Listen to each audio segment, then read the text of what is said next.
Magandang araw po.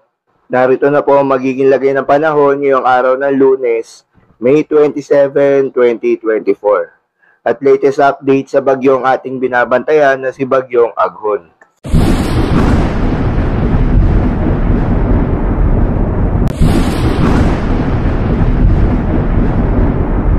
Sa kasalukuyan na tayong sa pag-asa, mabilis na lumalakas itong si Bagyong Aghon habang papalayo na ito sa Polillo Islands at isa na nga itong typhoon category. Huling ang namataan ng pag-asa itong si Bagyong Aghon sa bahagi ng coastal waters ng Bordeos, Quezon.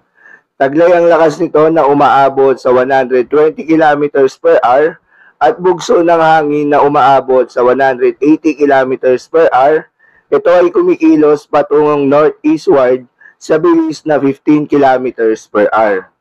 Patuloy nga makakaranas ng malalakas na pagulan at bugso ng hangin ang bahagi ng Metro Manila at malaking bahagi ng Luzon at ilang bahagi ng Western Visayas. Dahil nga sa paglakas nitong si Bagyong Aghon, nagtaas na rin ang pag-asa ng Tropical Cyclone Wind Signal number 3 sa may Polillo Islands. Habang Tropical Cyclone Wind Signal number 2 naman sa bahagi ng Aurora, northern and central portion of Quezon at northern portion of Camarines Norte. Samantala, Tropical Cyclone Wind Signal number 1 naman sa eastern portion of Isabela, eastern portion of Quirino, eastern portion of Nueva Vizcaya, eastern portion of Nueva Ecija, southern portion of Bataan, eastern portion of Pampanga, Bulacan, Metro Manila, Rizal, Cavite, Laguna, Batangas, Marinduque, nalalabing bahagi ng Quezon, nalalabing bahagi ng Camarines Norte, at northern portion of Camarines Sur. Para naman sa latest track nitong si Bagyong Aghon, ayon sa pag-asa ay inaasahang patuloy na lalakas itong si Bagyong Aghon sa mga susunod na 2 araw habang bumibilis patungong northeastward papalayo sa bansa. Inaasahan naman itong lalabas sa Philippine Area of Responsibility ngayong Miyerkules ng hapon o gabi.